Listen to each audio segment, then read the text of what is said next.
반갑습니다. 2022학년도 4월 고3 전국연합학력평가 정치화법 해설을 맡은 저는 정민아입니다.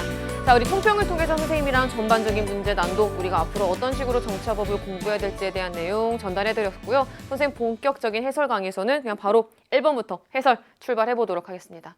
자, 우리 1번 문제에서 우리 약간 예상했던 문제는 아니었어요. 왜? 우리 어느 정도 좀 공부를 한 친구들은 어떤 거 예상해서 우리 솔직하게 1번에서 정치의 의미 나올 것이다 라고 예상을 했었는데 1번에서 헌법의 기본 원리가 등장했어요. 뭐 그래도 당황하지 않고 선생님은 헌법의 기본 원리도 뭐 1번으로 등장할 수 있는 문제잖아요, 당연히.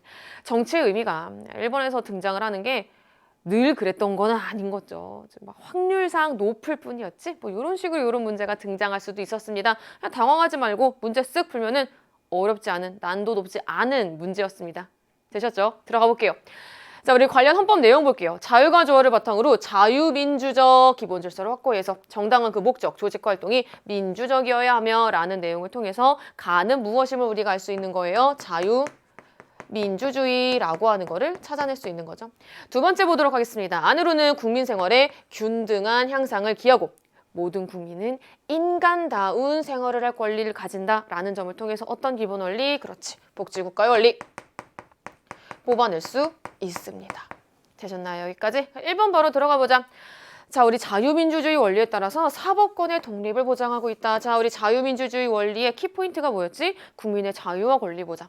만약에 사법권의 독립이 보장되지 않는다면 국민의 자유와 권리가 보장되지 않는 거겠지? 따라서 국민의 자유와 권리 보장을 위해서 자유민주주의를 위한 실현 방안으로 사법권의 독립 될 수 있죠. 정답 끝. 1번에 1번. 나머지 내용도 봅시다.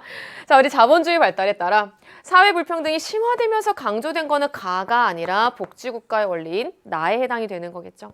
3번, 언론 출판에 대한 허가나 검열을 금지하고 있는 거는 언론 출판에 대한 자유를 보장한다라고 볼 수 있는 거겠죠. 따라서 나가 아니라 가, 자유민주주의와 연결시킬 수 있는 부분입니다. 4번, 여기에 체크할게.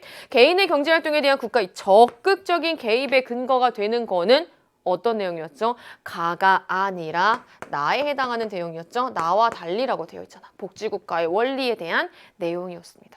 아니, 우리 자유민주주의는 자유주의와 민주주의가 결합된 원리고 오히려 자유주의의 경우에는 개인주의를 최고의 가치로 삼아서 국가의 개입을 최소화하려는 원리랑 연결되잖아요.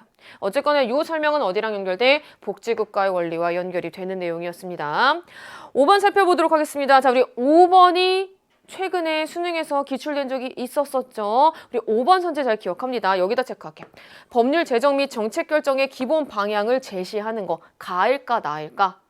지금 선생님이 체크한 부분에 해당하는 설명은 가, 그리고 나. 모두에 해당하는 설명이죠. 우리 요거 하나만 더 정리하자. 법률의 제정 및 정책 결정의 기본 방향을 제시하는 거는 결국에 헌법의 기본 원리에 대한 설명이에요. 헌법의 기본 원리는 헌법을 총체적으로 지도하는 지도 원리입니다. 즉, 정책의 결정, 기본 방향을 제시하는 거죠. 둘 다 헌법의 기본 원리이기 때문에 5번은 잘못된 설명. 따라서 정답 몇 번? 1번에 1번이라고 정리할 수 있습니다. 자, 이제 우리 2번 풀어보도록 하겠습니다. 정치 과정과 관련된 문제였는데요. 어렵지 않았습니다. 살펴볼게요. 정치 과정은 개인이나 집단이 정책 결정 기구를 대상으로, 자, 우리 1번 바로 보자. 정책 결정 기구에 언론과 달리 이익 집단은 해당한다. 하나씩 따져보자. 일단 정책 결정 기구가 뭐였어? 그렇지. 정책을 결정할 수 있는 공식적인 권한을 부여받은 국가기관이었죠. 이를테면은 입법, 행정, 사법, 지방자치단체 등등처럼. 자, 그렇다면 언론은 공식적으로 정책을 결정할 권한을 부여받은 정치참여 국가기관인가? 아니죠. 이익집단도 마찬가지로 정책결정기구에 해당하는 거 아니죠. 둘 다 정책결정기구에 해당하는 거 아닙니다. 따라서 1번 잘못된 설명. 자, 이제 2번 마저 읽어봅시다. 정책결정기구를 대상으로 정책을 요구하거나 지지 또는 불만을 표시하는 거는 무엇? 투입. 정책결정기구가 정책을 결정하고 집행하는 것은 산출. 자, 지금 가에는 투입의 사례, 나에는 산출의 사례가 들어가면 되는 거죠. 일단 다시 우리 2번 살펴봅시다. 시민의 정치적 효능감이 커질수록 투입은 감소한다라고 볼 수 없죠. 오히려 약간 투입과 정치적 효능감은 정비례 관계, 둘의 관계는 양의 관계를 갖고 있는 거겠죠. 이쪽이 올라가면 이쪽이 올라가는 뭐 이런 관계, 일반적으로. 그렇기 때문에 정치적 효능감이 커질수록 투입이 감소한다라고 보기는 어렵습니다. 2번 잘못된 설명. 3번 한번 보도록 하겠습니다. 산출은 투입과 달리 경제, 사회, 문화와 같은 환경의 영향을 받지 않는다. 잘못된 설명이죠. 이 환경의 영향, 투입뿐만이 아니라 산출 모두 다 받게 되는 거죠. 따라서 3번 잘못된 설명. 4번 대체효율제도 도입을 위해 시민들이 국회에 청원서를 제출하는 거. 시민이 청원서를 제출한다. 어디에 들어가는 거야? 그렇지. 투입의 사례에 들어가는 거죠. 따라서 정답 몇 번? 2번에 4번 끝. 자, 우리 5번 내용도 한번 살펴보자. 온실가스 감축을 촉구하는 어디다 체크해야 돼? 시민단체. 시민단체는 정치 참여, 집단적 정치 참여 방법 중에 하나. 결국에 어디에 해당해야 되는 거야? 투입에 해당이 되는 사례, 산출에 해당하는 사례 아니죠. 따라서 5번 잘못된 설명이 돼서 2번의 정답 4번 되셨죠. 자, 이제 우리 3번 보도록 하겠습니다. 3번은요, 정부 형태와 관련된 문제였습니다. 그리고 정부 형태와 정치 상황이 연결되어 있는 문제였는데 막 까다롭진 않았어요. 막 어렵진 않았어. 선생님이랑 같이 볼게. 전형적인 정부 형태 중 하나를 채택하고 있는 다이아몬드 국에서는 여기가 포인트지. 행정부 수반을 선출하기 위한 선거가 실시되었대. 오케이. 사실은 선생님이 지금 표시한 내용을 통해서 전형적인 정부 형태 중 어디인지를 바로 빡 찾아낼 수가 있어. 국민들의 별도의 선거를 통해서 행정부 수반이 선출되었대. 국민의 별도의 선거를 통해서 행정부 수반을 선출한다. 어디? 그렇지. 각국이래. 다이아몬드국은 대통령제를 채택을 하고 있는 거겠지. 거기에서 갑이 행정부 수반으로 선출되었다. 이와 동시에 의회 의원 선거가 실시되어 표와 같은 결과가 나타났다라고 되어 있어요. 지금 아직 이 제시문을 통해서는 행정부 수반이 어느 정당 소속인지는 몰라요. 그래도 우리가 문제를 풀 때 조금 쉽게 하기 위해서 과반 의석을 차지한 정당이 있는지 체크해보자. 있어요, 일단? 있어요. 어디? B당이 과반 의석을 차지했어요. 우리 요거 하나만 체크해놓고 1번부터 바로 살펴보도록 하겠습니다. 갑은 누구예요? 행정부 수반. 행정부 수반이자 국가 원수. 대통령제에서 나타나는 거죠. 행정부 수반과 국가 원수가 일원화되어 있다. 누구에게? 대통령에게. 따라서 대통령제에 해당하는 설명이니까 3번의 정답 1번이네. 끝. 나머지 내용도 또 봅시다. 비당 소속 의원은 결국에 비당 소속 의원은 뭘 의미하는 거예요? 의회 의원이죠. 의회 의원은 강요를 겸직할 수, 이거 많이 뭐 생각해야 돼. 선생님이랑 같이 수업 진행했던 친구들은 구름다리 생각하시면 되는 거죠. 의회 의원은 강요, 내각, 동료, 내각의 구성원, 행정부의 구성원 겸직할 수 있다, 없다? 겸직할 수 없다. 어디에서? 대통령제에서. 대통령제에서 왜 겸직할 수 없다? 둘이 구름다리로 연결되어 있지 않으니까. 2번 잘못된 설명. 3번 살펴보도록 하겠습니다. 의회를 행정부 수반이 해산할 수 있는 권한을 가진다? 아니, 의회를 해산할 수 있는 권한을 통해서 견제할 수 있는 의회 해산권은 의원 내각 제정 요소였죠? 3번 잘못된 설명. 자, 우리 4번 보도록 하겠습니다. 갑이 A당 소속이라면 어떤 상황이에요? 대의 상황이죠. 이 상황에서 행정부의 강력한 정책 추진이 용이하다고 볼 수 없겠죠. 여소야대의 상황이니까. 4번 잘못된 설명. 마지막 5번. 갑이 B당 소속, 즉 의회 내에서 과반 의석을 차지한 정당의 소속이라면 갑의 법률안 거부권 행사가 가능성이 높다라고 보기 어렵습니다. 왜요? 법률안 거부권은 뭔데? 대통령제에서 의회를 견제할 수 있는 수단이잖아. 의회를 견제할 수 있는 수단이 바로 법률안 거부권인데 대통령제에서 지금 어떤 상황이야? 행정부 수반의 소속 정당이 의회 내에서 과반 의석을 차지했어. 그렇다면 법률안 거부권 행사 가능성이 높다라고 보기 어렵겠죠? 따라서 3번의 정답 몇 번? 1번이라고 정리할 수 있습니다. 4번 문제 보도록 하겠습니다. 자, 우리 발문 살펴보세요. 우리 사회탐구는 발문이 가장 중요하죠. 발문에 보니까 정의에 대한 설명이야. 그럼 뭔가 딱 느낌이 오네. 정의를 평등을 기준으로 나눴을 때 평균적 정의와 배분적 정의에 대한 설명인가 보다. 자, 그럼 바로 볼게요. 수능에서 시각장애 수험생에게는 실제로 장애 정도에 따라서 점자 문제지나 확대 문제지 등이 제공돼요. 실제로. 일반 수험생보다 시험 시간도 실제로 길게 주어져요. 자, 이제 끝에 부분. 이는 개인의 능력과 상황 등에 따른 차이를 고려한 정의를 실현한 것이다. 지금 선생님이 동그라미 친 부분만 연결시켜서 생각해 봅시다. 이때 결국 정의가 무엇을 의미하는 거예요? 배분적 정의 의미하는 거겠죠. 자, 우리 기억부터 한번 살펴보도록 하겠습니다. 절대적 형식적 평등을 추구한다는 어디에 어울리는 거예요? 평균적 정의랑 어울리는 거였지. 절대적 평등이 아니라 상대적 평등. 형식적 평등이 아니라 실질적 평등을 추구하는 게 바로 배분적 정의였죠. 기억 잘못된 설명. 같은 것은 같게 다른 것은 다르게 대우하는 것을 중시하는 게 바로 배분적 정의였죠.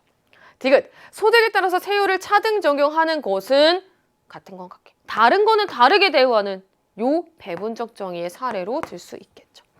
리을, 대통령 선거에서 모든 유권자가 동등하게 한 표씩 행사하는 것을 사례로 들 수 있다. 동등하게 한 표씩 어디에 들어가는 거야? 바로 평균적 정의의 사례에 들어간다라고 볼 수 있습니다. 되셨나요? 지금 우리 4번에 나온 보기의 선지 중에 사례 있죠. 요 사례들 수능 특강에 그대로 나와 있습니다. 그러니까 여러분이 수능 특강을 통해서도 여러분이 가진 교과서를 통해서도 연습할 필요성 여기서 우리가 또 한 번 더 느끼고 갑니다.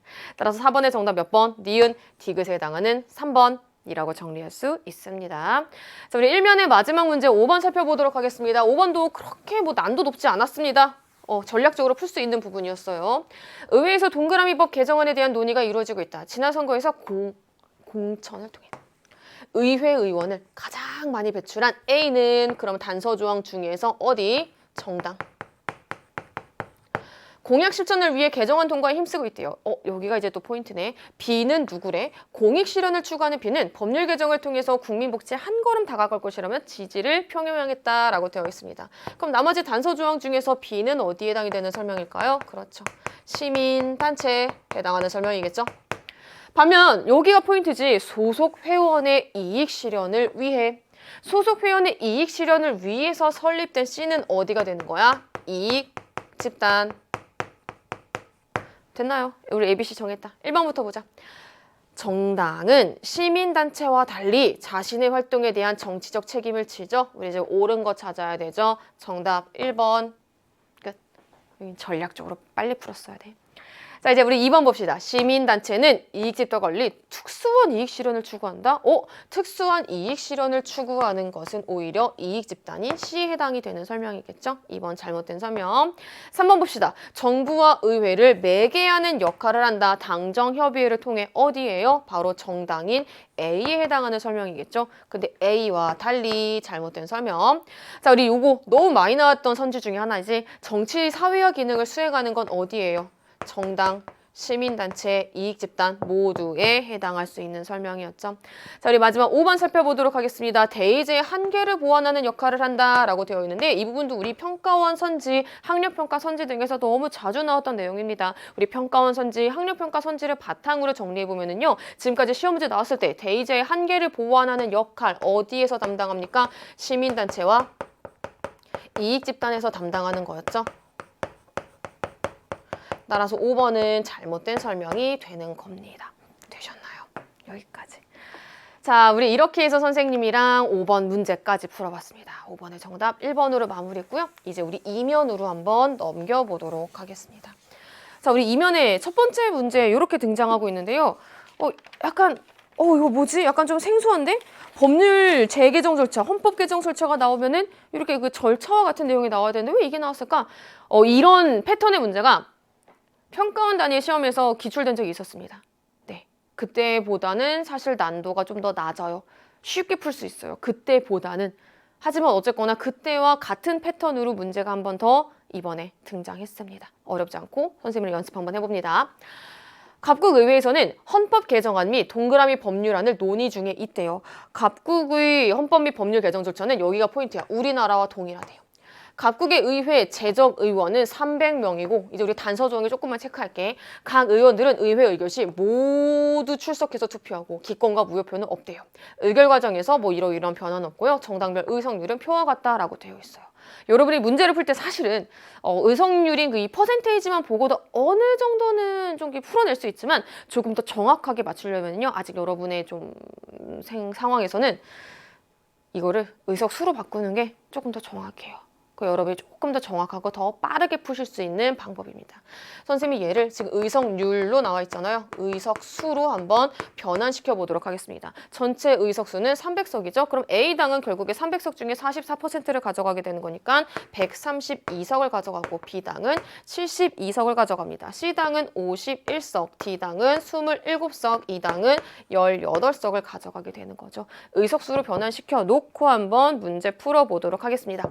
자, 우리 여기다 체크해볼게. 헌법 개정안이야. 뭐에 대한 개정안이야? 헌법 개정안이야. 헌법 개정안, 나 여기까지만 할게. 발의하기 위해서는 얼마큼이 필요했어? 재적의원 과반수가 필요한 상황이었죠.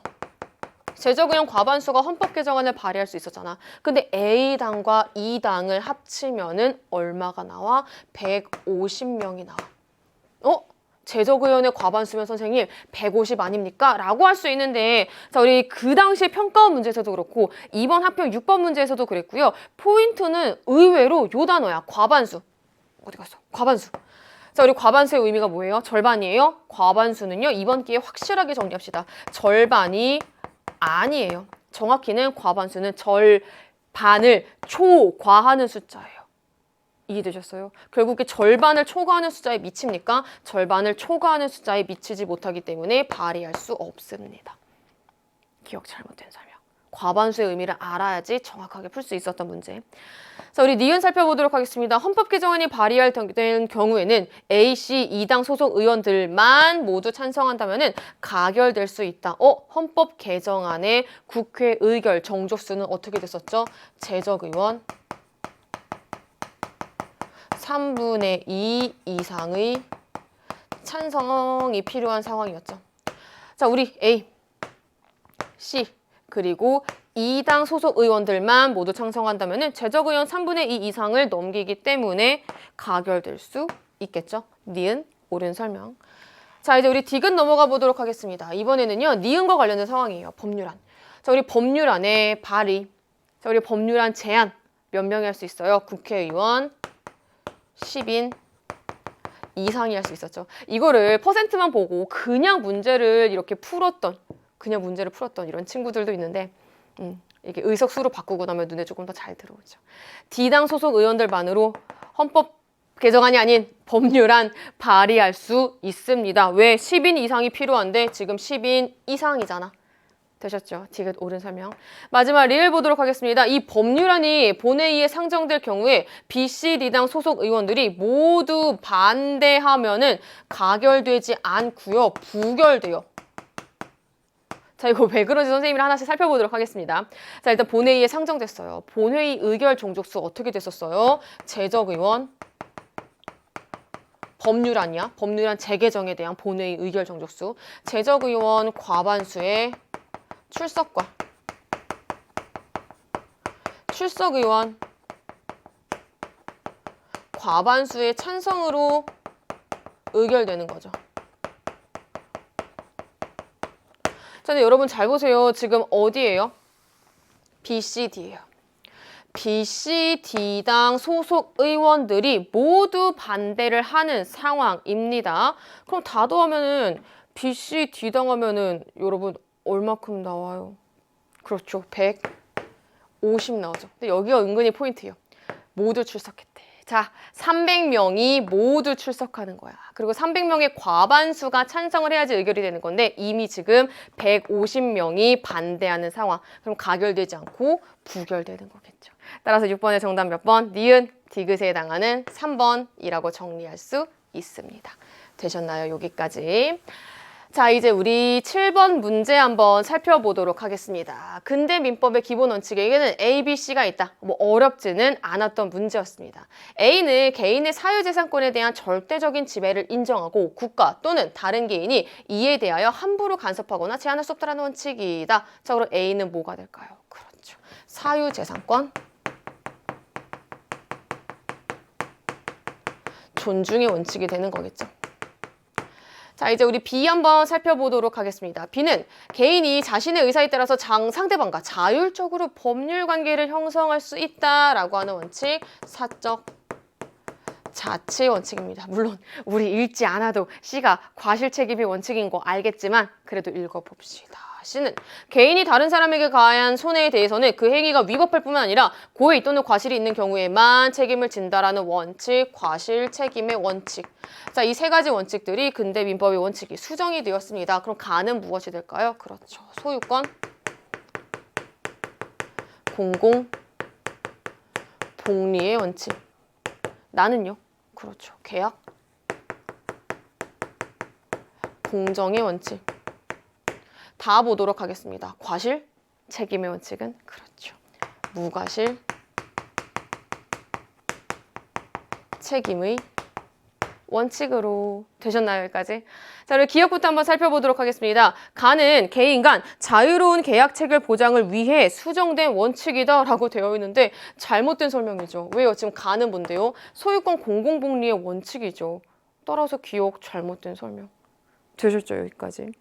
자, 이제 우리 니은 한번 살펴보도록 하겠습니다. 계약의 내용이 사회질서에 위반되거나 현저하게 공정성이 못한 경우에는 무효로 한다. 계약 공정의 원칙과 연결되는 설명입니다. 니은 옳은 설명. 디귿 보도록 하겠습니다. 다가 적용된 사례로 환경보호를 위한 토지개발 제한구역 지정을 들 수 있다. 여기가 포인트지. 토지개발 제한구역 지정. 개인의 사적인 재산이라 할지라도 경우에 따라서 공공복리를 위해 제한할 수 있는 상대적인 권리야 라고 얘기하고 있기 때문에 얘는 어디에 해당이 되는 거예요? 가가 아니라 다가 아니라 가에 적용이 된다라고 볼 수 있는 거겠죠. 자, 우리 마지막 리을 살펴보도록 하겠습니다. A, B, C 모두 현대의 사법 관계에서 적용이 된다. 옳은 설명이 되는 거겠죠. 따라서 정답 몇 번? 니은, 리을에 해당하는 4번이 됩니다. A, B, C가 현대에 들어와서 사라진 게 아니잖아요. 여전히 A, B, C 존재하고 있습니다. 근데 여기에 수정, 보완 및 병존하고 있는 거기 때문에 정답 몇 번? 4번이라고 정리할 수 있습니다. 자, 이제 우리 8번 문제 한번 살펴보도록 하겠습니다. 갑은 동그라미법 세모조항 위반을 이유로 2심 법원에서 징역형을 선고받았다. 이후 여기 포인트 상고한 갑은 상고심 계속 중에 해당 조항에 대해서 이것의 재청을 신청하였으나 A는 이를 기각하였다. 이에 갑은 해당 조항의 위헌 여부를 판단해 달라는 이것을 B에 청구하였다라는 내용을 모두 다 종합을 해보면요. 우선 가는 무엇이 될까요? 지금 재판이 진행 중이야. 상고심 계속 중에 이러이러한 상황에서 해당 조항의 위헌 여부를 판단해달라는 걸 청구했고 막 모든 걸 다 합쳐보면 그렇죠. 무엇의 재청 신청을 법원, 정확히 좀 이따 나오겠지만 대법원에다 했을까요? 그렇죠. 바로 위헌, 법률, 심판이겠죠. 여기까지. 자, 근데 위헌법률 심판 재청의 신청을 했다가 기각이 되었어요. 이때 개인이 헌법재판소에 직접 해당 조항의 위헌 여부를 판단해 달라고 하는 거. 바로 헌법소원 심판이죠. 정확히는 어떤 상황? 위헌 심사형. 되셨나요, 여기까지? 저희 앞에서 얘기했지만 짠! A는 어디? 대법원. B는 헌재. 이 문제는 헌법재판소 그리고 법원뿐만이 아니라 국가기관의 구성을 모두 다 약간 종합한 내용에 들어갑니다. 자, 이제 1번부터 볼게요. 헌법소원 심판은요. 위헌심사형 헌법소원 심판은 나였죠. 위헌법률 심판은 가였죠. 1번 잘못된 설명. 2번 봅시다. 하급 법원의 판결에 대한 항고심을 담당한다라고 되어 있는데요. 판결에 대한 무엇을 담당할까요? A는 판결에 대한 그렇죠. 상고심을 담당하는 거겠죠. 되셨나요, 여기까지? 항소 상고잖아. A는 대법원. 따라서 하급법원의 판결에 대한 상고심을 담당한다라고 해야지 옳은 설명이 되는 거겠죠. 3번 살펴보도록 하겠습니다. 대통령 선거소송을 담당하는 곳은 어디? 대법원. 4번 보도록 하겠습니다. 탄핵. 이거 굉장히 쉽게 풀 수 있어. 탄핵 소추권을 가진대. 응? 탄핵 소추권은 누가 하는 거야? 그렇죠. 국회가 헌법재판소에 하는 거였죠. 오히려 헌법재판소인 B는요, 탄핵, 심판권을 갖는 거지. 그래서 4번 잘못된 설명. 자, 이제 5번 살펴보도록 하겠습니다. 대법원장과 헌법재판소장에 대한 임명권은 대통령이 가진다. 우리 여기서 한 단계만 더 들어가야지. 헌법재판소의 장, 대법원장에 대통령에 임명할 때 무엇이 필요하다? 하나만 더 플러스 알파로 국회의 동의가 필요하다라는 것도 하나만 알고 가자. 어쨌거나 임명권은 대통령이 가진다. 그대로 옳은 설명이 되는 거겠죠. 따라서 8번의 정답은 5번. 자, 이제 우리 9번 문제 보도록 하겠습니다. 9번이 이게 약간 킬러 문항. 완전한 킬러까지는 아닌데 한 준 킬러 문항 정도로 선생님은 개인적으로 얘가 활용이 될 수 있을 거라고 생각을 해. 얘가 약간의 이런 준 킬러로 활용이 될 수 있을 것 같은 그런 느낌적인 느낌이 드는 이유는 시간이 많이 걸려. 그리고 이게 기본권의 유형과 관련된 시험 문제가 등장을 했을 때 패턴 중에 여러 가지가 있는데 특히 이렇게 표 패턴으로 나오고 차라리 여기에 질문 가나 되어 있고 하나의 질문이라도 무언가 적혀 있으면은 오히려 굉장히 수월하게 풀립니다. 근데 이 지금 이 표를 봤을 때에는요, A, B, C를 딱 단정 지을 수가 거의 없죠. 매우 힘들죠. 왜? 질문 하나가 비워져 있기 때문에. 우리가 알 수 있는 상황은 지금 딱 무엇밖에 알 수 없는 거예요. 단서조항, 자유권, 참정권, 청구권, A, B, C는 여기까지만 알 수 있는 상황입니다. 질문도 몰라요. 이럴 때 여러분이 문제를 풀 때 표를 통해서 내가 무언가를 얻어내야겠다라고 하는 생각보다는 바로 그냥 보기로 내려오세요.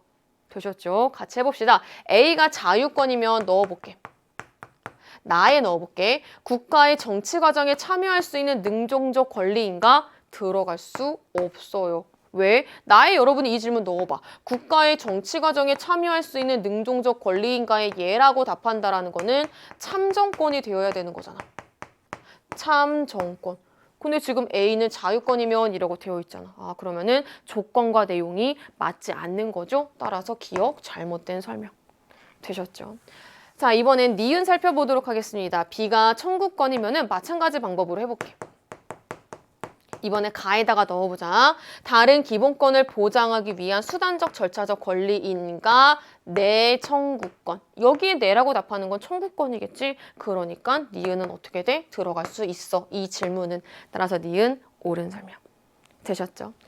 자, 이제 우리 디귿 살펴보도록 하겠습니다. 나에 넣어볼게. 이번에 질문 먼저 넣어볼게. 가에 소극적 나에 소극적 방어적 권리인가 나의 이 내용이 들어간다면은 예라고 유일하게 답하는 A는 뭐가 될까요? 소극적 방어적 권리인가? 네 라고 답할 수 있는 A는 이 질문이 나에 들어간다면 그렇죠. 바로 자유권이 되겠죠. 자유권은 이제 옆에 내용 읽어보자. 헌법에 열거되어 있지 않아도 보장받을 수 있는 어떤 성격? 포괄적 성격의 권리. 따라서 디귿 옳은 설명. 따라서 일단 니은 디귿 옳은 설명. 자, 이제 마지막 리을도 한번 살펴보도록 하겠습니다. 이번에는 가에 들어간대. 공무담임권을 그 내용으로 하는가가 들어가고 끊어. 이래서 조금 시간이 걸려서 준킬러 문항이 될 수 있는 상황이에요. 해볼게. 가에 공무담임권을 그 내용으로 하는가가 들어간다면은 일단 확실하게 우리는 무엇을 알 수 있어? 네라고 답하는 B는 무엇이 되는 거야? 참정권이 되는 거야. 됐지? 이제 두 번째. 나의 재판 청구권을 그 내용으로 하는가 들어갔을 때 예라고 하는 A는 뭐가 되는 거야? 그렇지. 재판 청구권을 내용으로 하는 건 청구권이 되는 거겠죠. 그리고 단서 조항에 따르면 C는 뭐가 되는 거예요? 그렇지. 자유권이 되는 상황이 되는 거겠지. 자, 이제 C에 대한 설명이다. 자유권은 내국인만을 기본권 주체로 인정하는 권리 아니죠. 최근에 수능에서 평가원 단위의 시험에서 기출로 자주 등장하고 있는 부분입니다. 자유권은 천부인권적 성격, 특히 초국가적 성격의 권리이기 때문에 내국인뿐만이 아니라 원칙적으로는 외국인에게도 보장되는 권리이다 라는 거 기억해 주시면 되겠죠. 따라서 정답 몇 번? 니은 디귿에 해당하는 3번이라고 정리해 볼 수 있습니다. 되셨나요? 자, 이제 우리 10번 문제 한번 풀어보도록 하겠습니다. 다음 사례에 대한 법적 판단으로 옳은 것은 이라고. 갑은 자신의 용돈으로 도서를 구매하는 계약을 서점 운영자인 A와 체결하였다라고 되어 있어요. 지금 무엇으로 산 거예요? 용돈으로. 그리고 나이 빨리 보세요. 몇 살? 14세 미성년자. 갑이 A와 체결한 계약은 1번 단순히 권리만을 얻거나 의무만을 면하는 행위에 해당하는 게 아니라 무엇에 해당하는 거예요? 법정 대리인이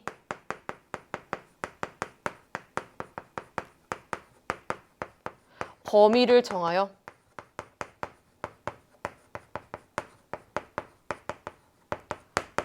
처분을 허락한 재산의 처분 행위에 들어가게 되는 거겠죠. 따라서 1번은 잘못된 설명. 자, 이제 2번 두 번째 상황 볼게요. 나이 보니까 미성년자. 법정 대리인의 동의 없이 전자제품 판매업자 B와 고가의 컴퓨터 구매를 하는 계약을 체결하였다. 포인트 여기지. 계약 당시 미성년자와 거래한 상대방은 미성년자임을 알고 있었다. 포인트. 자, 우리 2번 바로 내려오자. 을의 법정 대리인은 을과 달리 B와의 계약을 취소할 수 있다라고 되어 있는데 내가 여기다 체크해볼게. B와의 계약을 취소할 수 있는 주체. 일단 지금 이거 취소할 수 있는 상황이야? 네, 취소할 수 있는 상황이에요. 왜? 법정 대리인의 동의 없이 단독으로 고가의 컴퓨터를 구매했잖아. 그럼 취소할 수 있는 상황이야. 누가 취소할 수 있어? 취소권을 행사할 수 있는 주체. 그렇죠. 미성년자. 또는 미성년자의 법정 대리인이 서로서로의 동의를 얻지 않고도 취소할 수 있었던 상황이죠. 다시 2번 읽어봐봐.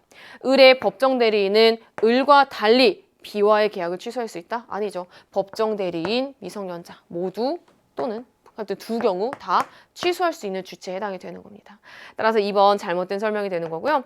3번 보도록 하겠습니다. 을과 거래한 상대방인 B는 철회랑 관련된 내용 나와 있다. 자, 철회권 행사할 수 있어 없어? 철회권을 행사할 수 없습니다. 왜 행사할 수 없어? 거래 당시에 미성년자임을 알고 있었기 때문에. 맞아, 읽어봐. B는 계약 체결의 의사표시를 철회할 수 없다. 맞아, 철회할 수 없어. 철회할 수 없지. 아니, 미성년자임을 몰랐을 경우에 철회할 수 있는 거잖아. 그치? 미성년자임을 알았다면 철회할 수 없는 거잖아. 정답이잖아. 3번. 됐죠? 자, 이제 10번, 4번 보도록 하겠습니다. 이제 우리 두 번째 상황 봐야겠네. 아니, 세 번째 상황. 자, 우리 세 번째 상황은요. 선생님이 4번, 5번 같이 할 겁니다. 병은 나이 미성년자. 신분증을 위조하여 악기 판매업자 C에게 자신을, 여기가 포인트, 성인으로 믿게 하고 고가의 피아노를 구매하는 계약을 체결하였다. 자, 그리고 이거 어떤 상황이야? 취소권 행사가 배제. 제한되는 상황이 되는 거겠죠. 우리 4번, 5번 같이 보자. 병이 속임수로 C와 계약을 체결하였으므로 여기까지 뭐 맞아. 병과 C의 계약은 무효이다라고 보는 상황이 아니라 정확히는 어떤 상황이에요? 취소할 수 없는 상황, 유효라고 봐야 되는 거겠죠. 따라서 4번 잘못된 설명. 자, 우리 취소할 수 없는 상황이었어. 취소권을 행사하는 건 앞에서 누구였어? 미성년자와 법정 대리인. 그럼 취소권 행사의 제한, 취소권 행사의 배제, 쉽게 취소권을 행사할 수 없게 하는 거는 누구랑 누구 둘 다야? 그렇지. 누구? 미성년자. 뿐만이 아니라 법정 대리인도 취소권 행사를 배제되는 할 수 없는 상황이 되는 거겠죠. 다시 읽어보자. 병의 법정 대리인은 병이 미성년자임은 이유로 C와의 계약을 취소할 수 있다? 아니, 취소할 수 없다. 되셨나요? 따라서 이렇게 해서 선생님이랑 미성년자와 거래한 상대방의 보호와 관련된 문제 한번 풀어봤습니다. 뭐 많이 어렵진 않았습니다. 미성년자의 지위, 미성년자의 계약에서 무엇이 중요한지 등등의 내용, 좀 기초적인 내용 알고 있으면 아주 살짝의 법적 사고력을 투자해서 충분히 정답 3번이라는 거 뽑아낼 수 있었던 문제였습니다. 되셨나요? 자, 이제 2면 이렇게 마무리하고요. 선생님이랑 3면으로 넘어가 보도록 하겠습니다. 3면의 발문 한번 볼까? 뭐라고 되어 있어? 우리나라 지방자치단체의 기관이라고 되어 있어. 오, 그러면 지방의회, 지방자치단체장 둘 중에 하나겠군. 뭔가 A, B는 이라고 생각하고 한번 봅시다. 주민조례 청구 절차가 달라집니다. 기존에는 주민이, 이거 사실 작년까지는 이런 내용이었어. 근데 이제 개정된 내용을 이렇게 설명하고 있는 거야. 기존에는 주민이 지방자치단체의 집행기관인 A에게 여기서 일단 답이 나왔다. 집행기관 어디야? 그렇지. 바로 지방자치단체장 되는 거겠지. 주민이 지자체장한테 조례 제정 및 개정 폐지를 청구하면 지자체장은 청구된 조례안을 들고 쉽게 의결기관인 B에 제출했던 게 지금까지, 그러니까 과거의 기존의 상황. 자, 일단 의결기관인 B는 어디가 되는 거예요? 지방의회가 되는 거겠죠. 그러나 개정법에 의하면요, 주민은 조례 제정 및 개폐를 지방의회에 이제 직접 청구할 수 있게 된 거예요. 그러니까 쉽게 설명하면 과거에는 이거 여러분이 좀 참고삼아 알아놔야 되는 게 우리 지방자치와 관련된 내용 중에 주민의 직접 참여를 보장하는 제도들이 있습니다. 주민조례 개폐 청구 제도, 주민 발안과 이렇게 연결시킬 수 있었던 그 내용. 자, 우리 그 내용에 따르면은요, 여러분이 좀 같이 공부를 해놔야 되는 내용이 기존에는 주민이 지방자치단체장에 조례 제정 및 개폐 청구를 해요. 그럼 지자체장이 지방의회에 가서 이렇게 제출을 하는 거였는데 이제는 어떻다고요? 주민이 실제 이 조례 제정 및 개폐를 의회에 바로 직접 지방의회에 청구할 수 있는 상황이 된 겁니다. 되셨죠? 일단 우리 A, B는 찾았다.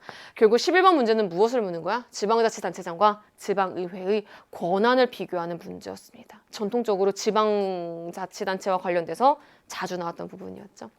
1번. 주민소환의 대상이 될 수 없다. 지방자치단체장은 아닌데요. 지자체장은 주민소환의 대상 될 수 있습니다. 따라서 1번 잘못된 설명. 2번 보도록 하겠습니다.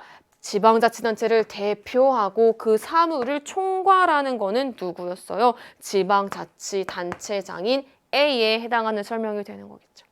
3번 살펴보도록 하겠습니다. 지방자치단체의 사무에 대한 감사권을 가진다. 이거 선생님이 공부할 때 어떻게 생각하자라고 했냐면은 지방자치단체장과 지방의회를 여러분이 공부할 때 좀 생소할 수 있어요.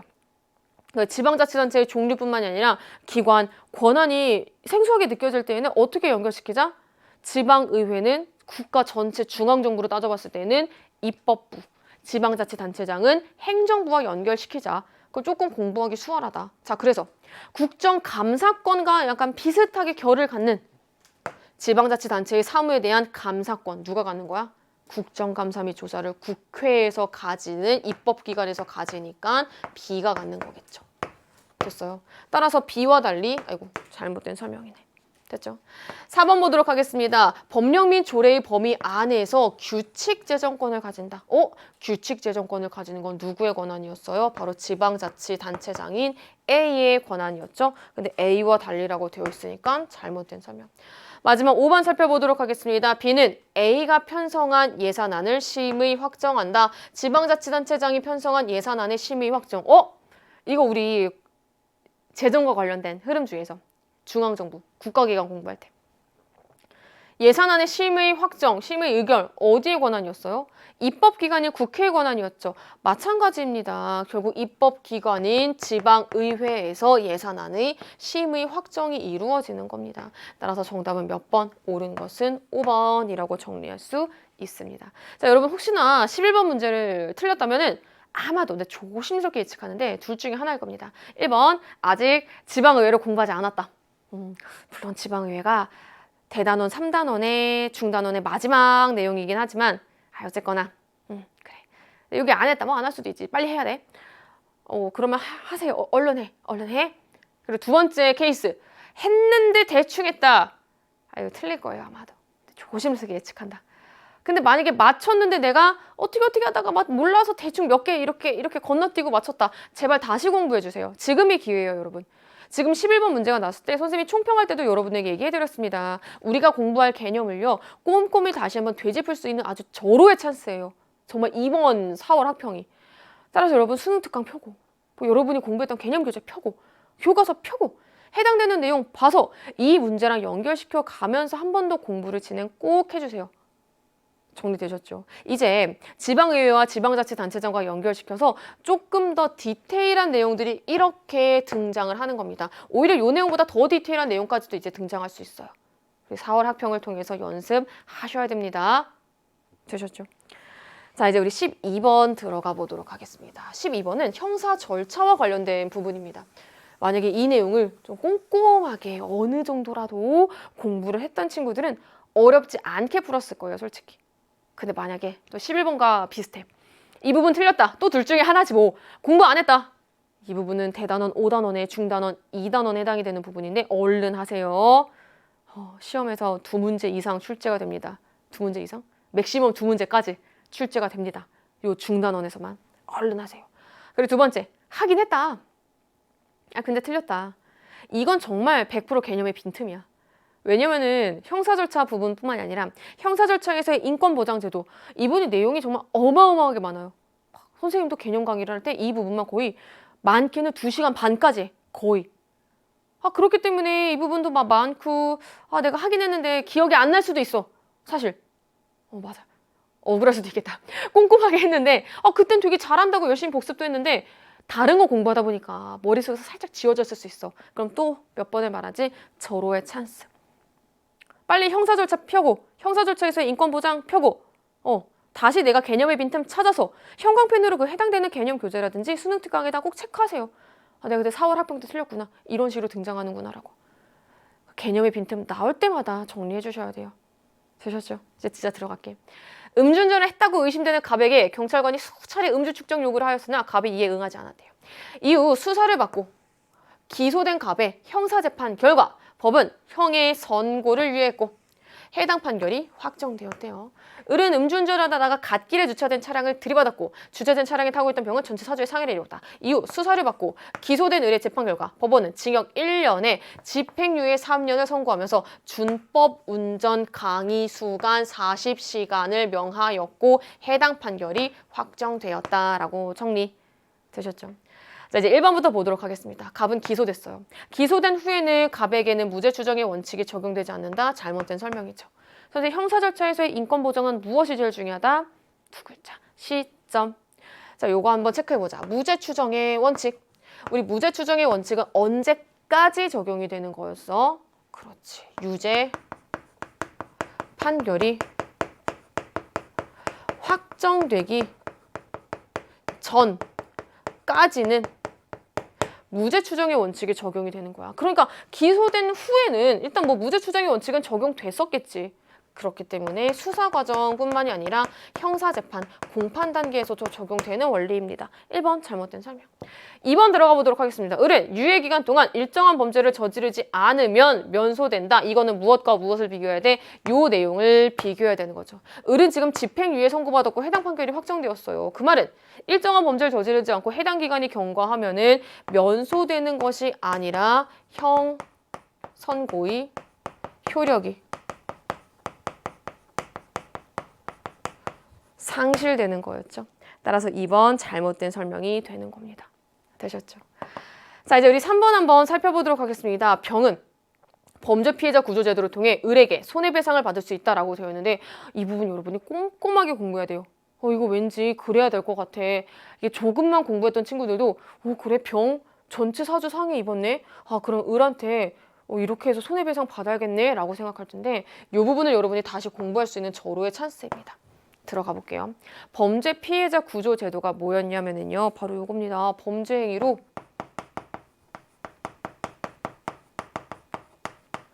생명, 신체의 피해를 입은 경우 그 피해자 또는 유가족은 일정한 한도의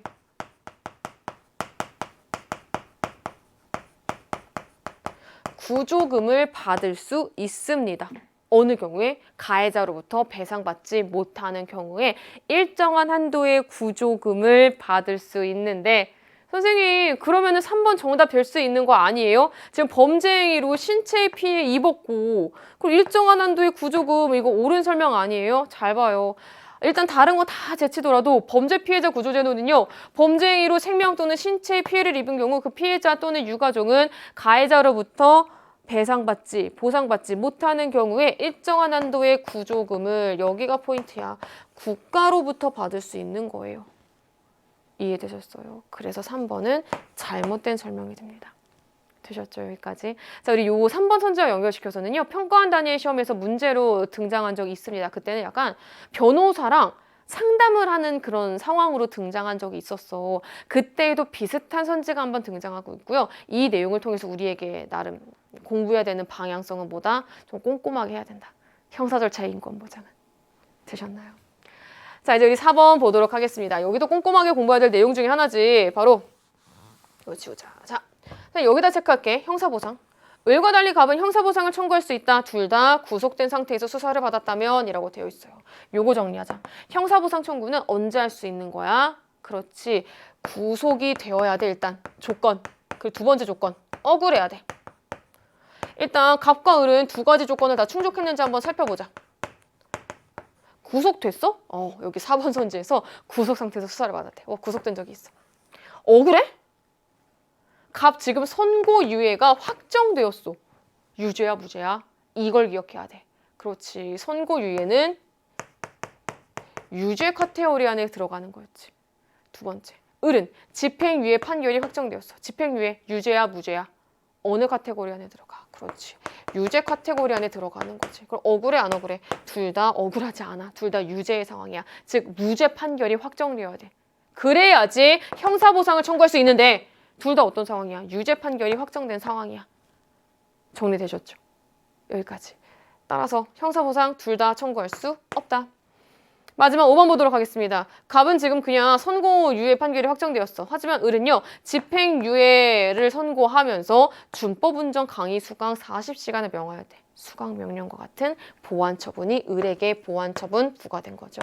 따라서 정답 몇 번? 12번에 5번. 이라고 정리할 수 있습니다. 여러분 이 문제 정말 여러분이 꼼꼼하게 공부를 해두셔야 되는 부분이었습니다. 자, 13번 한번 살펴보도록 하겠습니다.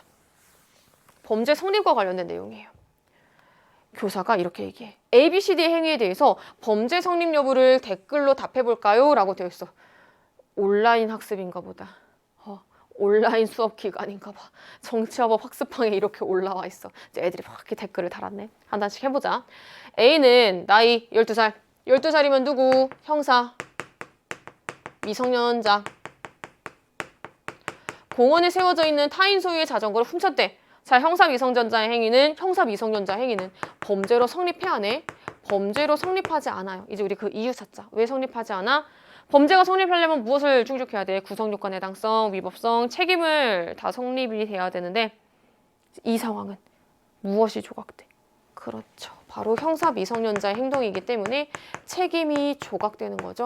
갑 읽어보자. 구성요건에 해당하지 않아 범죄가 성립하지 않습니다. 잘못된 설명이죠. 정확히는 이 부분이 책임이 조각되어서 범죄로 성립하지 않는 겁니다. 따라서 갑 잘못된 설명. 두 번째 볼게요. B의 행위는 여기 보자. 심신상실 상태의 체크.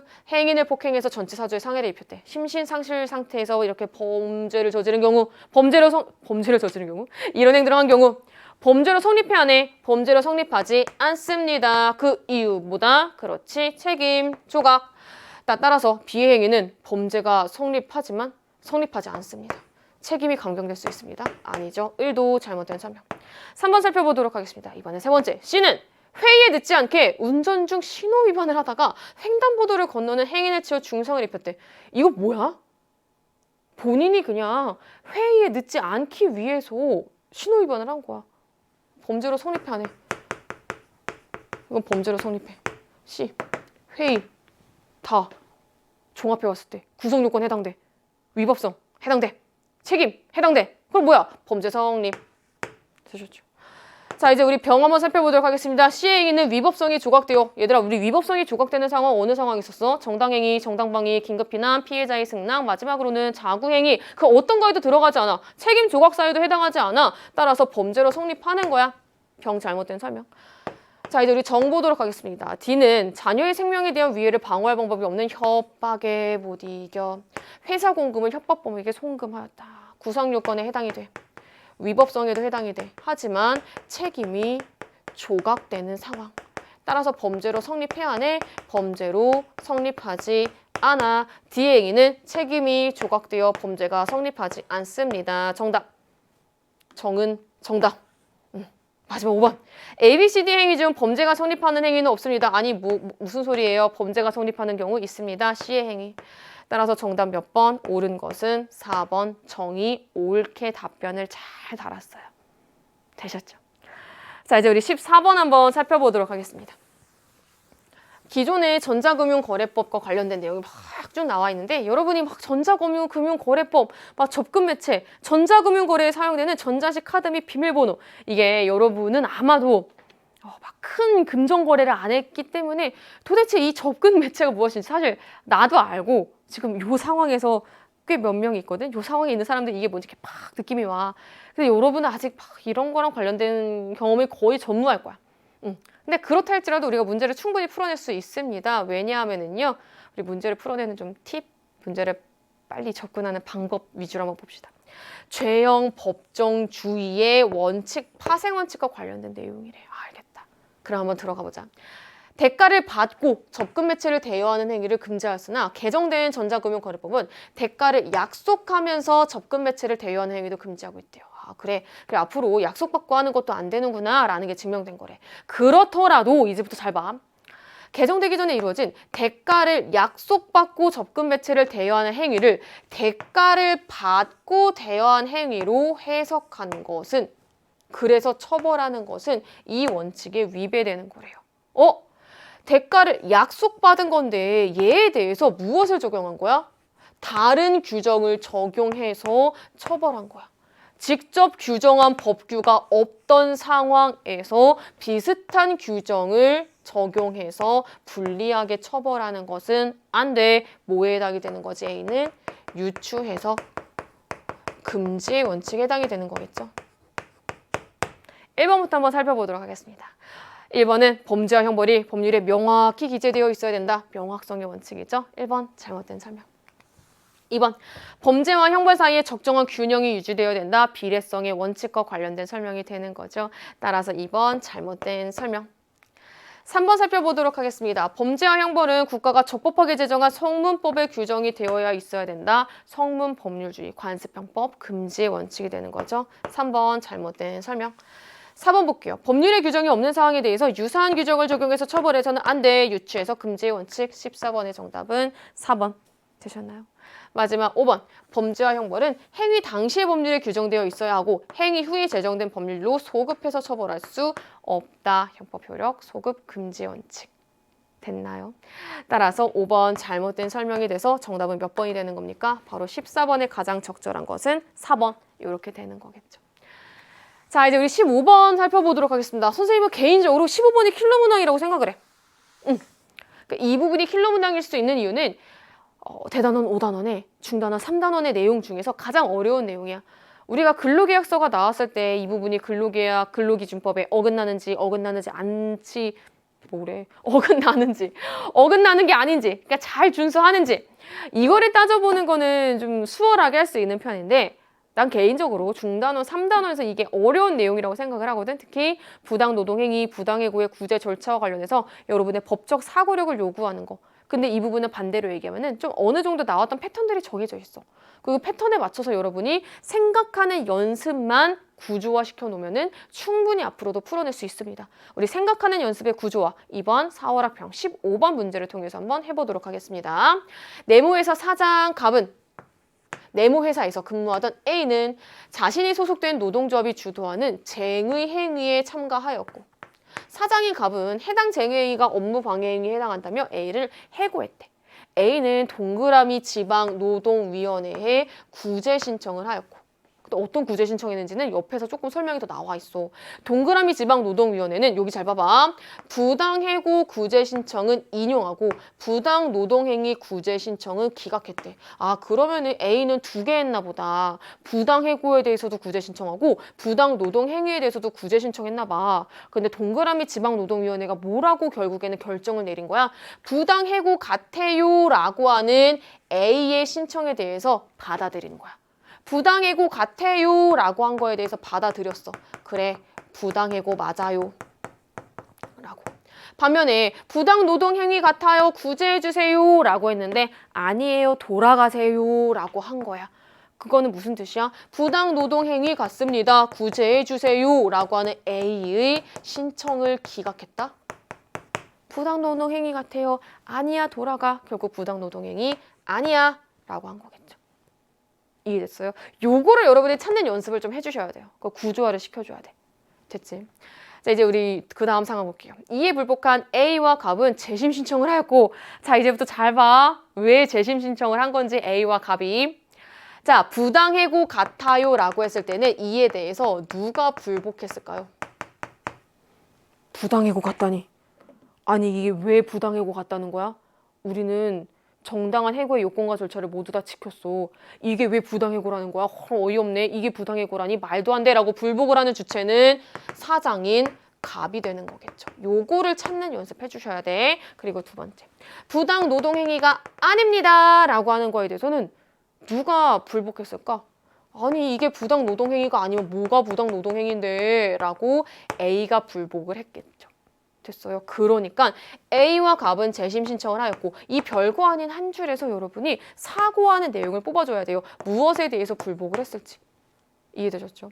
중앙노동위원회는 여기 체크. 이제부터 천천히 읽어볼게요.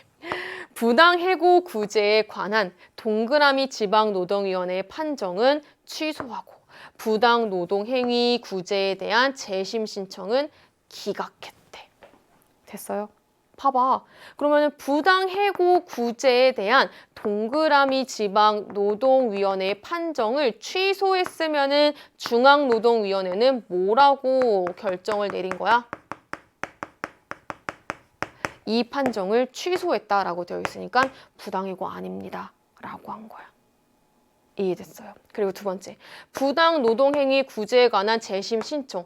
A는 뭐라고 했겠어? 이거 부당노동행위 맞거든요 라고 또 구제 신청을 했어. 근데 그거에 대해서 또 기각했대. 그 말은 부당노동행위 맞거든요 라는 거에 기각했대. 중앙노동위원회는 부당행위 아닙니다 라고 결론을 내린 거겠지. 이해됐어요? 자, 그러면은 이에 불복하는 A는 세무행정법원에 소송을 제기했다라고 되어 있는 상황이에요. 되셨죠? 이제부터 들어가 볼게요. A가 속한 노동조합은 A와 달리, 여기다 체크할게. 부당노동행위를 이유로 지방노동위원회에 구제 신청까지만 체크할게. 부당노동행위를 이유로, 요거를 이유로 지방노동위원회에 구제 신청을 할 수 있는 주체는 누구예요? 부당노동행위를 당했다라고 주장하는 근로자 또는 누구도 가능해. 노동조합도 가능한 상황이죠. 따라서 노동조합은 이 신청을 할 수 없다. 잘못된 설명. 1번 X. 자, 2번 살펴보도록 하겠습니다. 이제부터 포인트가 요 부분이야. 이게 요 사고의 요 흐름을 여러분이 잘 따라갔어야 돼. 여기다 체크해볼게. 근로삼권을 침해하지 않았다라고 보았다. 근로삼권을 침해하는 행위가 뭐야? 부당노동행위야. 그리고 부당노동행위에 해당이 되는 건지 안 되는 건지 그 여부를 우리가 따져봐야 돼. 동그라미 지방노동위원회는 갑이, 동그라미 지방노동위원회는 부당노동행위가 아니라고 보았대. 부당노동행위가 아니라고 보았대. 그 말은 뭐야? 부당노동행위는 근로삼권을 침해한 거. 부당노동행위가 아니라는 거는 근로삼권을 침해하지 않은 거. 정답. 되지. 요거를 찾으면은 어렵지 않게 풀어낼 수 있었던 거였어요. 자, 이제 3번 살펴보도록 하겠습니다. 지방노동위원회와 중앙노동위원회는 모두 갑이 A를 해고한 것은 정당한 해고라고 보았대. 천천히. 자, 제일 첫 번째 동그라미 지방노동위원회는 이거 부당해고 맞아 라고 했어. 부당해고야 라고 했어. 즉 정당한 해고 아니야 라고 한 거겠지. 중앙노동위원회는 뭐라 그랬어? 이거 부당해고 아니야. 맞아. 중앙노동위원회는 부당해고 아니니까 이건 정당한 해고야 라고 본 거겠죠. 따라서 둘 다 정당한 해고라고 본 거 아니겠죠. 되셨죠? 3번 잘못된 설명. 자, 이제 4번 살펴보도록 하겠습니다. 중앙노동위원회는 갑이 A를 해고한 것은 부당 노동행위에 해당한다고 보았다. 아니요. 4번 잘못된 설명. 마지막 5번 살펴보도록 하겠습니다. A가 세무행정법원에 제기한 소송은요. 요거를 알아야 되는 거지. A가 행정법원에 제기한 소송은 누구를 대상으로 한 거야? 그렇지. 중앙노동위원회의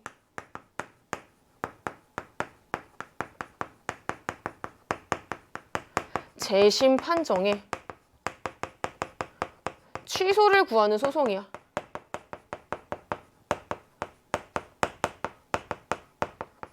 그럼 누구를 상대로 하는 거야? 중앙노동위원회 위원장. 그럼 중앙노동위원회를 당연히 거쳐야지 이 행정소송을 제기할 수 있는 거였지. 따라서 거쳐야 하는 겁니다. 이해되셨어요? 여기까지? 따라서 5번 잘못된 설명. 됐나요? 따라서 15번의 정답 몇 번? 2번이라고 정리할 수 있었습니다. 자, 이제 우리 16번 문제 마지막 사면으로 한번 쭉 넘어가 보도록 하겠습니다. 사면에 있는 16번 문제는요. 특수불법행위와 관련되어 있는 문제였습니다. 한번 해볼게. 갑은 공원에서 자녀 을과 함께 산책하고 있었다. 갑이 부주의한 사이 을이 공원 주차장에 세워진 병의 주차장 외부를 돌로 긁어서 차량을 수리해야 되는 상황이 발생했대요. 우리 1번 같이 보자. 갑은 병의 손해에 대해서 무과실 책임을 지는 거 아니죠. 어떤 책임을 지는 거예요? 특수불법행위 유형 중에서 책임 무능력자의 감독자 책임을 지는 거겠죠. 되셨죠? 여기까지. 자, 이제 우리 2번 살펴보겠습니다. 을의 행위로 발생한 병의 손해에 대해서 을은 일반 불법행위 책임을 지지 않습니다. 이거 선생님이랑 연습했던 거였지. 자, 지금 이 상황에서는 무엇이 없기 때문에 불법행위로 성립하지 않는 거예요? 그렇죠. 불법행위 성립 요건 중에 책임 능력이 없기 때문에 일반 불법행위 책임지지 않는 겁니다. 자, 이제 우리 두 번째 사례 한번 읽어볼게요. A는 제과점 운영자 B와 생일 파티에 사용할 대형 케이크 구매 계약을 체결했대. 한편 B에게 고용된 C가 A에게 케이크를 배달하는 중에 과속을 해서 D와 충돌했대. 결국에 C가 D에게 손해를 끼친 상황이 되는 거겠죠. 이로 인해 D가 다치고 케이크도 망가져서 A에게 케이크가 배달되지 못하였고 결국에 계약에 따른 의무를 이행하지 못하였고 A는 생일 파티라는데 케이크가 없대. 케이크 없이 생일 파티를 하였대. 자, 이제 우리 3번부터 한번 살펴보도록 하겠습니다. A는 B에게 계약에 따른 채무 불이행을 이유로 손해배상을 청구할 수 있다. 선생님 방금 살짝 얘기했었죠. 지금 계약을 체결했는데 계약을 체결한 거에 대한 의무를 제대로 이행하지 못한 상황이 되는 거예요. 이 상황에서는 채무 불이행을 이유로 손해배상을 청구할 수 있는 거겠죠. 3번 잘못된 설명. 4번 보도록 하겠습니다. B와 C는 D에게 공동 불법행위자의 책임을 지는 것과는 거리가 멀죠. 공동으로 타인에게 손해를 끼치고 온 거 아니잖아. 4번 잘못된 설명. 마지막 5번 볼게요. C가 D에게 일반 불법행위 책임을 지는 경우 B는 D에게 사용자 배상 책임을 질 수 있다. 5번이 정답. 자, 우리 5번은 여러분이 기억하셔야 되는 거 뭐예요? 특수불법행위 유형 중에서 선생님이랑 같이 수업을 진행했던 친구들은 내가 막 이렇게 손으로 모션으로 기억을 했을 거야. 사용자 배상 책임 이렇게 대각선 지기 위해서는 무엇이 조건으로 깔려 있어야 돼? 피용자의 일반 불법행위 책임이 성립을 해야 돼. 이게 조건으로 깔려야지 사용자 배상 책임이 성립할 수 있었던 거였습니다. 되셨어요? 따라서 5번이 정답, 옳은 설명이 되는 거겠죠. 특수불법행위 유형의 내용 그리고 물론 어느 정도 채무 불이행과 관련된 내용도 있었지만 난도가 막 높지는 않았습니다. 됐나요? 자, 이제 우리 17번 살펴보도록 하겠습니다. 아마 17번 문제를 틀렸다면 6단원까지 공부를 아직은 조금 덜 했겠죠. 얼른 하세요. 6모까지는 빨리 하셔야 됩니다. 세모사태를 군부 쿠데타로 규정하고 군사적 개입을 허용한다는 공동성명을 채택하기 위해 A가 소집이 되었으나 A의 이사국 중 각국의 거부권 행사로 인해 공동성명 채택은 이루어지지 않았다. 오케이. 그럼 A는 어디가 되는 거야? 안전, 보장, 이사회. 다이아몬드 섬을 자국 영토라고 서로 주장하는 을국과 병국은 이 섬의 영유권에 대한 분쟁을 해결하기 위해서 B에 재판을 청구하기로 합의했다. B는 어디? 국제사법재판소.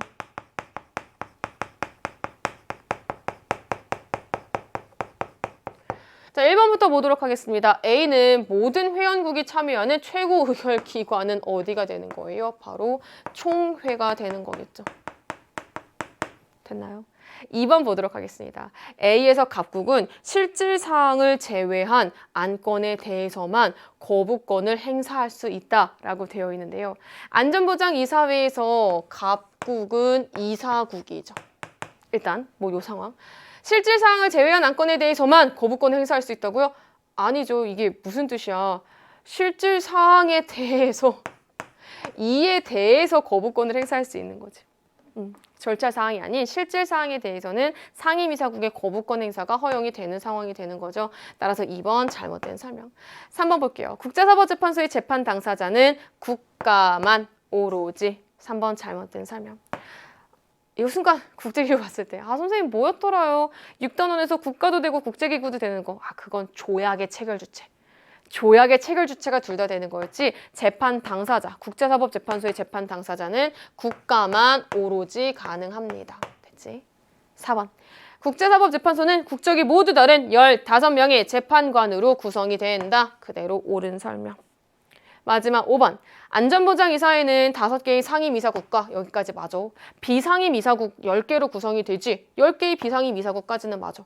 근데 비상임이사국은 어디에서 선출이 돼? 국제사법재판소에서 선출이 되는 것이 아니라 정확히는 총회에서 비상임이사국을 선출하는 거겠죠. 따라서 정답 몇 번? 17번에 옳은 것은 정답 몇 번? 4번. 이렇게 정리할 수 있습니다. 자, 이제 우리 18번 문제 살펴보도록 하겠습니다. 국제관계 평화를 위해 국가들을 하나의 체제 안으로 편입시켜야 합니다. 국제관계를 바라보는 관점이니까. 자유주의, 현실주의겠지. 둘 중에 하나겠지. 어떤 국가가 실행하는 침략에 대해 체제 내 국가들이 협력해서 대항할 것을 약속한다. 상호, 집단적으로 안전을 보장한다. 집단안보체제. 어디에서의 평화 실현 방안? 자유주의 관점. 힘의 논리가 지배하는 국제관계에서 끝났네. 현실주의 관점. 그래도 마저 읽어보자.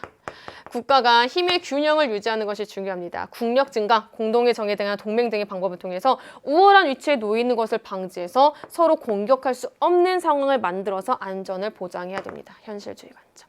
자, 우리 1번 보자. 국가 간 상호 의존 관계보다 국가 간 권력 관계를 중시하는 거는 어디에 더 가까운 거야? 그렇지. 현실주의 관점에 가까운 거지. 갑은 자유주의니까 1번 잘못된 설명.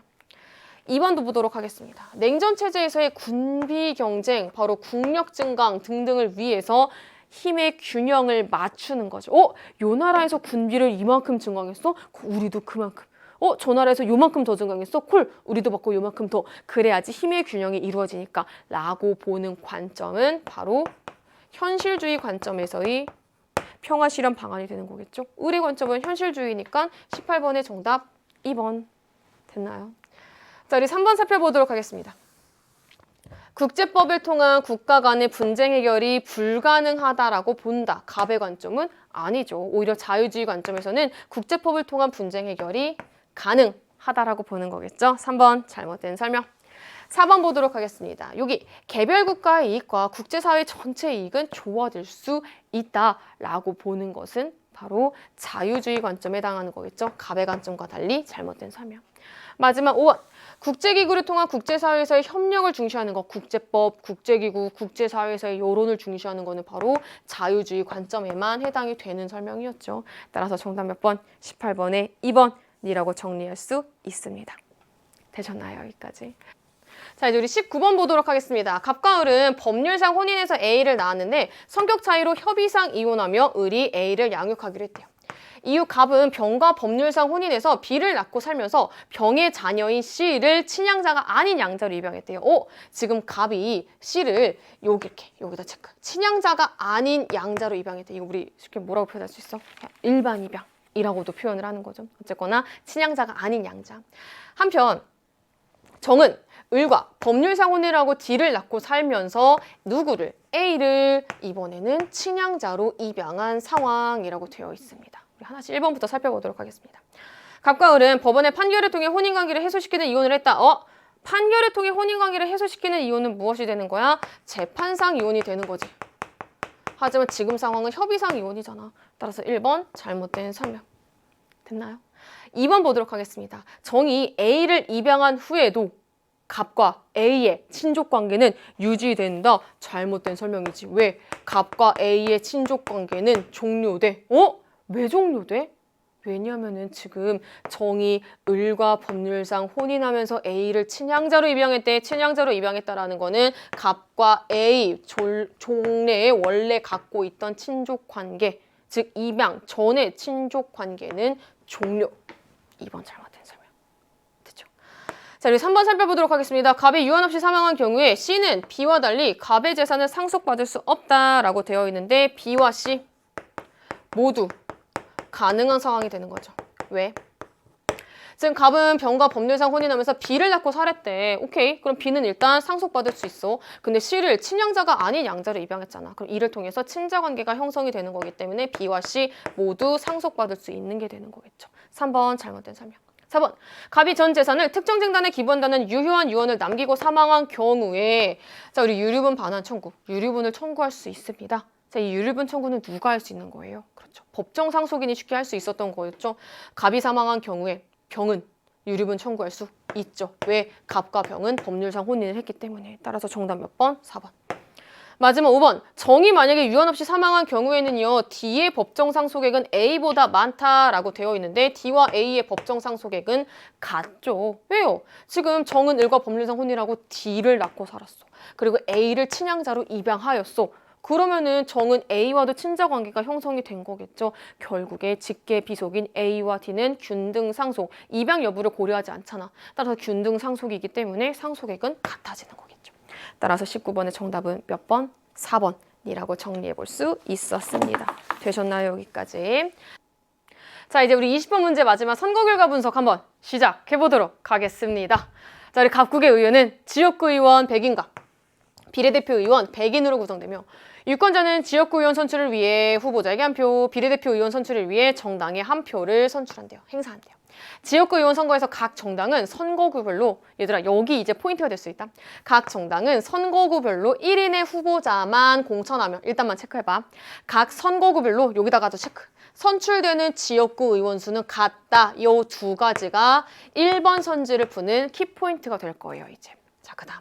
비례대표 의석은 정당 투표 득표율에 비례대표 총 의석수를 곱해서 선출된 만큼 각 정당의 의석으로 배분한다. 각국은 현재 지역구 의원수는 유지하되 이거를 개편안으로 검토하고 있다. 오케이, 지금 어떤 패턴이야? 현행과 개편안의 비교 패턴이야. 그럼 이제 우리 최근 현행 방법에 따른 최근 의회의원 선거 결과 요거 먼저 분석할 필요가 있는 거겠지? 들어가 볼게. A, B, C, D. 자, 우리 지금 어떤 거 알 수 있냐면 현재 지역구 의석수 바로 알 수 있을까요? 아니요. 아직 바로 지역구 의석수 알지 못해요. 선생님 그러면은요. 비례대표 의석수는 바로 알 수 있을까요? 네. 비례대표 의석수는 우리가 바로 찾아볼 수 있습니다. 어떻게 찾아볼 수 있는 거야? 어떻게 현재 구하고 있대? 정당 투표 득표율에 비례대표 총 의석수를 곱한대. 오, 이거 일단 비례대표 총 의석수 100석이잖아. 어디다가? 여기다가 곱해준대. 그럼 각각 몇 석이 나오는 거야? 31석, 42석, 15석, 12석이 나오게 되는 상황이 되는 거겠죠. 자, 우리가 여기서 일단 뽑아낼 수 있는 거는요. 총 의석수를 뽑아낼 수 있습니다. 왜? 의회 의석률이 등장을 하고 있잖아. 아니 비례대표 100석, 지역 100석이면은 전체 몇 석이야? 200석이야. 200석 중에 A당이 의회에서 50%를 차지했다라는 거는 결국에 총 100석을 차지했다라는 의미가 되는 거겠지. 그럼 B당은 몇 석을 차지한 거야? 72석. C당은 16석. 마지막 D당은 12석을 차지한 상황이 되는 거겠지. 이제 거꾸로 계산해봐. 이렇게 빼주면은 지역구 의석수가 나오게 되는 거겠지. 자, 우리 지역구 의석수 A는 69, B는 30, C는 1, D는 지역구 의석수 0. 끝. 됐지? 자, 이제 우리 뭐 해봐야 돼? 개편안 해봐야 되는 겁니다. 뭐 일단 뭐 나머지 조건들 한번 우리가 쭉 이렇게 봤고요. 됐다. 자, 이제 개편안 한번 해보자. 자, 우리 개편안도 A, B, C, D 그대로 가면서 한번 선생님이랑 살펴보도록 하겠습니다. 이번에는 포인트가 여기지. 정당 투표 득표율에 전체 의석수를 곱한대. 아까 위에서는 비례대표 총 의석수를 곱했어. 이번에는 전체 총 의석수를 곱해서 산출된 수만큼 각 정당의 의석으로 배분한대. 이게 바로 할당된 의석수를 얘기한대. 그럼 우리 일단 천천히 하나씩 차근차근 해보자. 제일 먼저 할 수 있는 건 뭐야? 할당된 의석수. 할당된 의석수 어떻게 구한대? 득표율에다가 전체 의석수인 200을 곱해서 구한대. 득표율 나왔었나요? 네, 득표율 나왔었죠. 여기요. 이번엔 여기다가 뭘 곱해주는 거야? 200을 곱해줘서 할당되는 의석수를 먼저 정리해주는 거야. 그럼 어떻게 나오는 거야? 할당된 의석수는 각각 62. 여기다가 200 곱하는 거니까 84, 30, 그리고 마지막으로는 24. 이렇게 등장하는 거겠죠. 우리 어디까지 한 거야? 여기까지 한 거야. 할당된 의석수에서 지역구 의석수를 뺀 나머지 의석수를 정당별 비례대표 의석으로 배정하되, 일단 여기까지 한번 끊어볼게. 그럼 일단 우리가 알 수 있는 거 뭐였어? 개편안에서는 최근의 선거 결과 그대로 반영하기 때문에 지역구 의석수는 그대로 우리가 정리할 수 있는 거지. 그럼 지역구 의석수 그대로 위에서 적었던 거 적어봐봐. 69석, 30석, 1석, 0석. 우리 지금 어디까지 했다? 여기까지 했다. 여기까지. 지역구 의석수를 뺀 나머지 의석을 비례대표 의석수로 배정한대. 근데 빼려고 보니까 할당된 의석수보다 지역구 의석수가 더 큰 상황이야. 뭐 마이너스 7 이렇게 하면 안 되잖아. 여기서 여기를 빼야 되는데. 그럼 일단 요거는 제외하고 나머지 한번 해보자. 이렇게 빼면은 비례대표 의석수 54, 29, 24 이렇게 등장을 하게 되는 거겠죠. 우리 요 상황은 어떻게 해결하면 될까? 여기네. 어떤 정당의 지역구 의석수가 할당된 의석수보다 더 많다면 초과 의석은 인정하나 초과 의석 몇 석? 7석은 인정하나 둘의 차이 7이니까 하지만 비례대표 의석은 배분하지 않는다. 오케이. 그래서 초과 의석으로 7석으로 의원 정수는 늘어날 수 있다. 의원 정수 어떻게 늘어날까? 207석으로 늘어나게 되는 상황이 되는 거겠지. 그럼 가본다. 결국에 마지막. 총 의석수는 어떻게 결정이 되는 거예요? 초과 의석을 합쳐서 지역구 의석수 그대로 인정을 해주는 거니까 69석 이렇게 되는 거겠죠. 그리고 할당된 의석수와 마찬가지로 이제부터 가게 되는 거겠죠. 되셨어요? 이렇게. 결국에 총 의석수 몇 석 나와? 다 더하면은 207석 요 성역이 나가게 되는 거겠죠. 끝났다. 이제 우리 뭐 하면 돼? 둘을 비교하면 돼. 몇 번부터? 1번부터. 자, 우리 20번 문항가 이 문항이 킬러 문항인 이유는 내가 조심스럽게 나는 개인적으로 1번 선지 때문이라고 생각해. 선생님 왜 그런가요? 1번 선지는 원래 좀 전통적으로 쉽게 가는 거 아닌가요? 라고 묻는 건데 근데 여기다 체크하자. 지역구 의원을 선출하는 선거구의 수. 이거 보자마자 많은 친구들이 선생님 왜냐면은 지역구 의석수 100개잖아요. 뭐 개편안도 똑같이 어디 갔어? 이게 100개니까. 뭐 어쨌거나 그냥 각 선거구별로 똑같은 의원을 선출한다면서요. 그러면은 똑같은 의원? 정확히는 각 선거구별로 선출되는 지역구 의원 수는 같다면서요. 아니 그러면은 50개니까 오케이.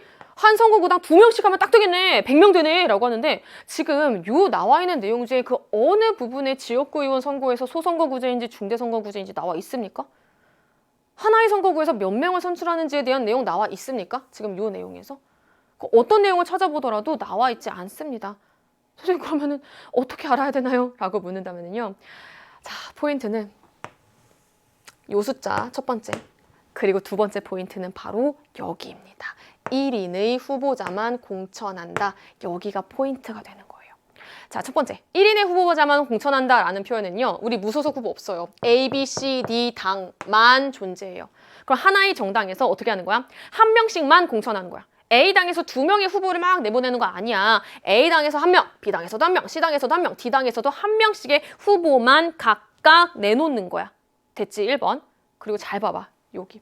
지역구 의석수에서 69석을 얻었다라는 거는 지역구 의석률이 과반을 차지한 거겠지. 이게 왜요? 자, 만약에 중선거구제이고 하나만 조건 더 달아볼게. 하나의 선거구에서 만약에 막 우리 반 애들이 아까 막 나한테 얘기했던 거 같아. 우리 반 애들처럼 하나의 선거구에서 그냥 2명이라고 한번 가정을 한번 해볼게. 2명이라면은 만약에 최대 한 정당에서 얻을 수 있는 지역구 의석률은 몇 프로야? 50%겠지. 과반 못 넘기겠지. 왜? 아니 한 정당에서 한 명씩만 공천을 한다며. 그리고 이 상황에서 만약에 2명을 선출하는 구조라면은 결국에 한 정당이 얻을 수 있는 의회 의석률은 과반을 초과할 수 있어? 과반을 초과할 수 없어. 이거는 뭐 2명을 뽑건 3명 뽑건 뭐 비슷한 상황이 될 거야. 이해됐어요? 그럼 결국에 반대로 얘기해봐. 지역구 의석률이 과반을 얻었다라는 건 무엇을 의미하는 거야? 한 정당에서 한 명씩만 공천을 하는데 이 상황이 왔다라는 거는 하나의 선거구에서 한 명만 선출하는 구조구나 라고 우리가 유추할 수 있는 거예요. 이해됐어요? 오케이. 그럼 지역구 의석 선거구제는 소선거구제. 그러면 지역구 선거구의 개수는 몇 개? 100개. 이렇게 되는 거예요. 이해되셨죠? 여기까지. 자, 이제 우리 2번 한번 살펴보도록 하겠습니다. 최근 선거 결과, 최근 D당 지역구 의석수 0, 0. 개편안 적용 시 두 개의 정당이 초과 의석을 받게 된다. 초과 의석 받게 되는 정당 A당 한석. 4번. 개편안 적용 시야 이번에는 A당의 의회 의석률 어떻게 구할까? 아, A당이니까 전체 총 의석수 69석이지. 아, 그리고 지역구 100개, 비례대표 100개니까 밑에 200 가면 안 되지. 개편안이잖아. 초과 의석 적용했잖아. 그래서 아까 선생님이 적어놨잖아. 전체 의석 몇 개? 207개. 정당 투표 득표율 몇 프로? A당은 31%. 요거 계산하면요. 33.33333333 나와. 그래서 어디가 더 높아? 여기가 더 높게 나타나. 4번 잘못된 설명. 자, 우리 마지막 5번 살펴보도록 하겠습니다. 최근 선거 결과에서 뿐만이 아니라 개편안 적용 시에도 B당은 의회 의석률이 정당 투표 득표율보다 낮다라고 되어 있습니다. 우리 둘 다 한번 해봅시다. 자, 제일 첫 번째. 최근 선거 결과에서의 B당은 전체 몇 석? 72석을 차지하게 됐습니다. 그러면은 200석 중에서 72석 곱하기 100 이렇게 구하는 거겠죠. 그리고 정당 투표 득표율은 B당은 42%. 요거 구하면 얼마 나옵니까? 그렇죠. 바로 36% 나오는 거죠. 이런 결과 나옵니다. 일단 여기 최근 선거 결과는 인정. 됐어. 자, 이제 우리 개편안 한번 해보도록 하겠습니다. 우리가 4번에서 했던 방법이랑 동일합니다. B당은 이제 몇 석을 얻게 되었어요? 전체 84석을 얻게 되었죠. 그런데 밑에 분모가 200이 아니라 초과 의석을 인정하니까 207석이 되는 거죠. 마찬가지로 정당 투표 득표율은 42%. 선생님 이거 계산해야 되나요?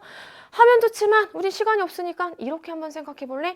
만약에 여기가 200이라면 전체 값이 얼마 나오겠니? 만약에 여기가 200이라면 전체 값은 42가 나오겠죠.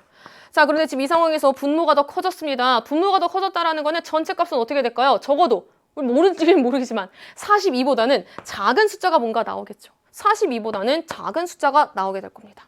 정리되셨나요? 최근 선거 결과뿐만이 아니라 개편안 적용 시에도 B당은 의회 의석률이 정당 투표 득표율보다 낮다. 따라서 정답 5번 이렇게 끝날 수 있습니다. 자, 우리 이렇게 해서 선생님이랑 선거 결과 분석까지 해서 총 20문제에 대한 해설 마무리했습니다. 4월 합평 고생 많으셨고요. 우리 내신을 챙기는 친구들은 내신도 열심히 하시고 육모, 부모, 그리고 수능까지도 여러분이 원하는 성적 나올 수 있도록 선생님 항상 여기에서 여러분 응원하고 있겠습니다. 고생 많으셨고요. 저는 지금까지 정치화법의 박민아였습니다.